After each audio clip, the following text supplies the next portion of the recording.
चलिए हम आपको लेकर चलते हैं असम के सिलचर, जहां पर प्रधानमंत्री नरेंद्र मोदी पहुंचे हुए हैं। भव्य कार्यक्रम का आयोजन है और इसी बीच क्या कुछ उनकी तरफ से कहा जा रहा, आइए आपको सुनवाते हैं। ऐसे हर प्रोजेक्ट से बराक वैली नॉर्थ ईस्ट का एक बड़ा लॉजिस्टिक और ट्रेड हब बनने जा रहा है। इससे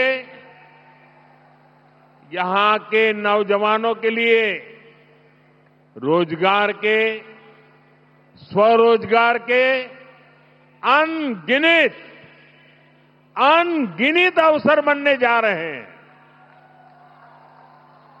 मैं आप सभी को इन सारी विकास परियोजनाओं के लिए बहुत बहुत बधाई देता हूं।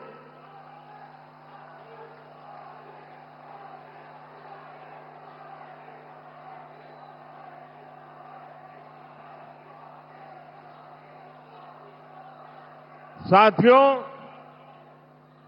आजादी के अनेक दशकों तक कांग्रेस की सरकारों ने नॉर्थ ईस्ट को दिल्ली से और दिल से, दोनों से ही दूर रखा। कांग्रेस ने नॉर्थ ईस्ट को एक प्रकार से भुला दिया था, लेकिन बीजेपी की डबल इंजन सरकार ने नॉर्थ ईस्ट को ऐसे कनेक्ट किया है कि आज हर तरफ इसकी चर्चा है। आज नॉर्थ ईस्ट भारत की एक्ट ईस्ट पॉलिसी का केंद्र है। दक्षिण पूर्व एशिया के साथ भारत को जोड़ने वाला सेतु बन रहा है। लेकिन साथियों, जैसे कांग्रेस ने नॉर्थ ईस्ट को अपने हाल पर छोड़ दिया था, ठीक वैसे ही बराक वैली को भी बेहाल करने में कांग्रेस की बहुत बड़ी भूमिका रही है। जब देश आजाद हुआ तो कांग्रेस ने ऐसी बाउंड्री खींचने दी जिसे बराक घाटी का समंदर से संपर्क ही कट गया। जो बराक वैली कभी ट्रेड रूट के रूप में, एक औद्योगिक केंद्र के रूप में जानी जाती थी, उस बराक वैली से उसकी ताकत ही छीन ली गई। आजादी के बाद भी दशकों तक कांग्रेस की सरकारें रही, लेकिन बराक घाटी के विकास के लिए कुछ खास नहीं हुआ। साथियों, बीजेपी की डबल इंजन सरकार इस स्थिति को बदल रही है। हम बराक घाटी को फिर से व्यापार, कारोबार का बड़ा हब बनाने के लिए निरंतर काम कर रहे हैं।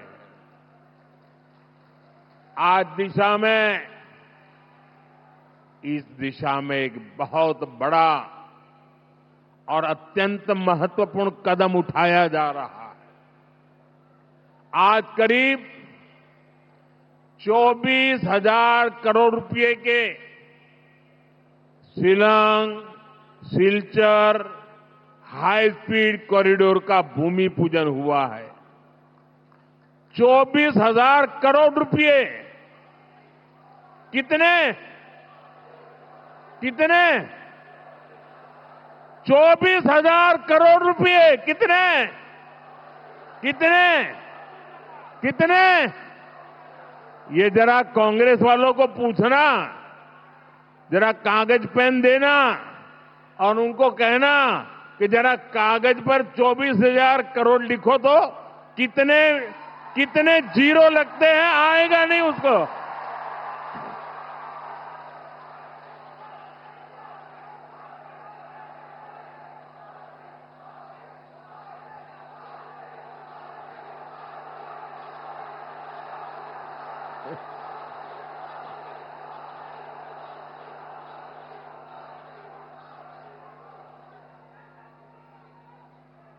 ये कांग्रेस वालों के दिमाग का ताला जहां बंद हो जाता है ना, वहां हमारा काम शुरू हो जाता है।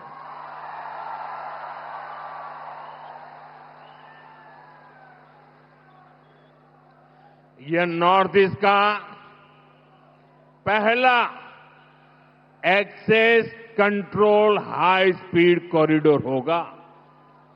साथियों, ये सिर्फ एक हाईवे प्रोजेक्ट नहीं है, ये नॉर्थ ईस्ट के लोगों के दशकों पुराने इंतजार का अंत हो रहा है।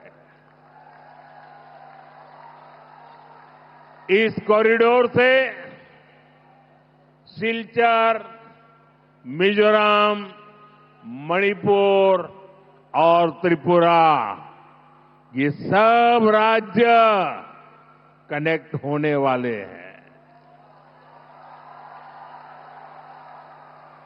इन तीनों राज्यों से आगे बांग्लादेश और म्यांमार है और फिर आगे दक्षिण पूर्व एशिया का विशाल बाजार है।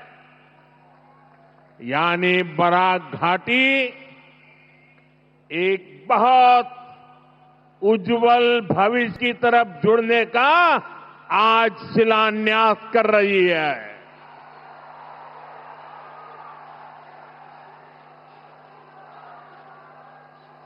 इसका फायदा असम सहित पूरे नॉर्थ ईस्ट के किसानों को होगा, यहां के नौजवानों का होगा। इतनी अच्छी कनेक्टिविटी वाले ये सारा क्षेत्र बनने से इस पूरे क्षेत्र में इंडस्ट्री को बल मिलेगा, टूरिज्म को फायदा होगा और सबसे बड़ी बात, हिंदुस्तान का कोना कोना आसानी से आप सबको से जुड़ जाने वाला है। साथियों, आप सभी यहां सिलचर में ट्रैफिक को लेकर भी काफी परेशान रहे हैं। अब सिलचर फ्लाईओवर से ये समस्या भी कम हो जाएगी।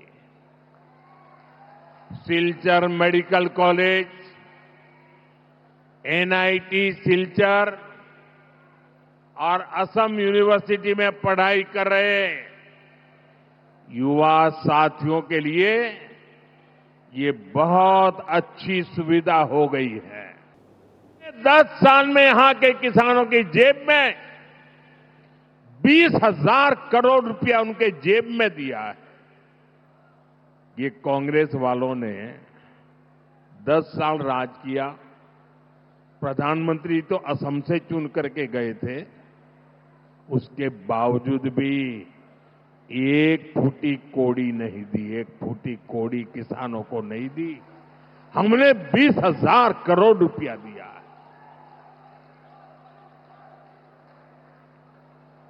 कल बराक वैली के हजारों किसानों के खाते में भी ये आखिरी किस्त भी पहुंची है, ये वाली किस्त पहुंची है। और फिर जब चुनाव के बाद आएगा समय, तब भी पहुंचेगी। ये पैसा खेती से जुड़ी छोटी छोटी जरूरतों को पूरा करने में मेरे गांव के छोटे छोटे किसान भाई बहनों को बहुत बड़ी मदद कर रहा है। साथियों, बराक वैली अब अपनी फसलों के लिए ही नहीं, बल्कि कृषि से जुड़ी पढ़ाई और रिसर्च के लिए भी जानी जाएगी। पत्थरकांडी में बराक घाटी के पहले एग्रीकल्चर कॉलेज का निर्माण कार्य आज से शुरू हो गया है।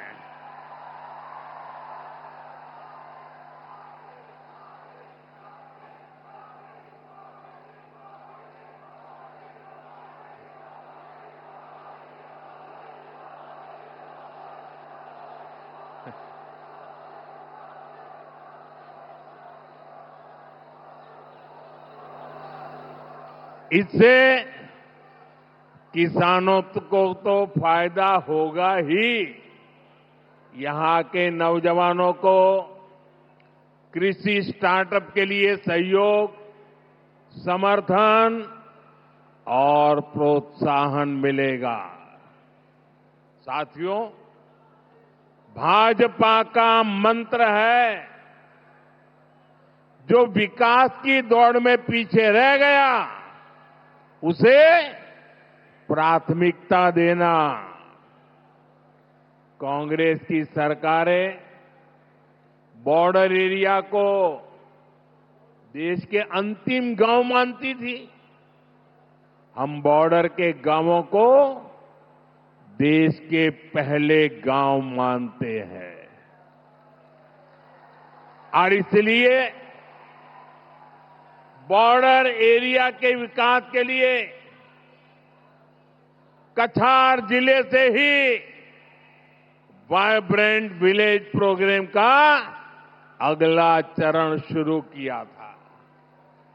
इसे बराक वैली के अनेक गांवों में भी सुधार होना तय हो गया है। साथियों, यहां बड़ी संख्या में चाय बागानों में कार्य करने वाले साथी भी हैं। असम सरकार ने चाय बागानों से जुड़े हजारों परिवारों को उनकी जमीन का अधिकार देने का ऐतिहासिक काम किया है। वो इन परिवारों के भविष्य को बदलने की एक बड़ी शुरुआत है। जमीन के पट्टे मिलने से इन परिवारों को सुरक्षा मिली है, उन्हें सम्मान का जीवन मिलना सुनिश्चित हुआ है। साथियों, आप जरा वहां से दूर रहिए, अब जगह नहीं है, आगे नहीं आ सकते हैं। देखिए, वहां से जरा दूर रहिए उनको,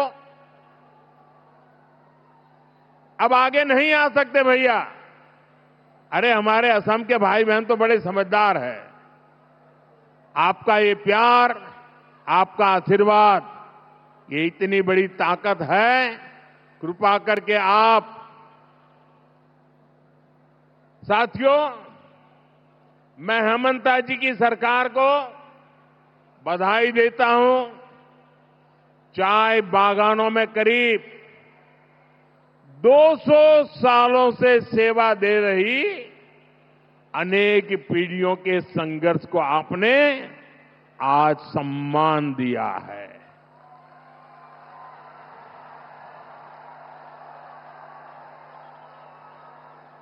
देखिए, मेरी इस बात पर बादल भी गरजने लग गए।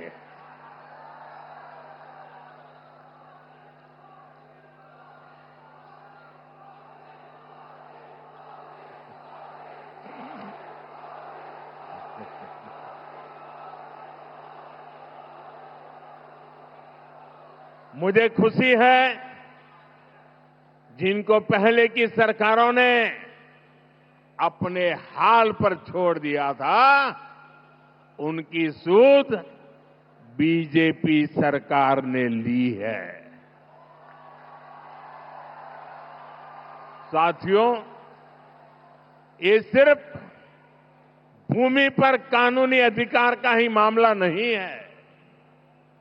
इससे ये लाखों परिवार केंद्र और राज्य सरकार की अनेक कल्याणकारी योजनाओं से भी तेजी से जुड़ेगी। पक्के घर की योजना हो, बिजली, पानी और गैस की योजनाएं हो, इन सब स्कीम्स का पूरा फायदा अब इन परिवारों को मिलना संभव होगा। साथियों, बीते सालों में बीजेपी सरकार ने चाय बागानों में अनेक स्कूल खोले हैं, बच्चों को स्कॉलरशिप दिए हैं, सरकारी नौकरियों के लिए भी रास्ते खोले गए हैं। ऐसे प्रयासों से चाय बागानों के युवाओं के लिए सुनहरे भविष्य के द्वार खुल रहे हैं। साथियों, बीजेपी की डबल इंजन सरकार के लिए शिक्षा, कौशल विकास और स्वास्थ्य सुविधाएं बहुत बड़ी प्राथमिकताएं रही है। असम ने तो शिक्षा और स्वास्थ्य को लेकर कांग्रेस की उपेक्षा को बहुत लंबे समय तक भुगता है। आज असम शिक्षा और स्वास्थ्य का बहुत बड़ा हब बनकर सामने आ रहा। इसका बहुत अधिक फायदा बराक वैली को मिला है। आज वहां शिक्षा और स्वास्थ्य से जुड़े अनेक बड़े संस्थान बन चुके हैं। साथियों, कांग्रेस ने असम के युवाओं को सिर्फ हिंसा और आतंकवाद के कुचक्र में ही उलझाए रखा था।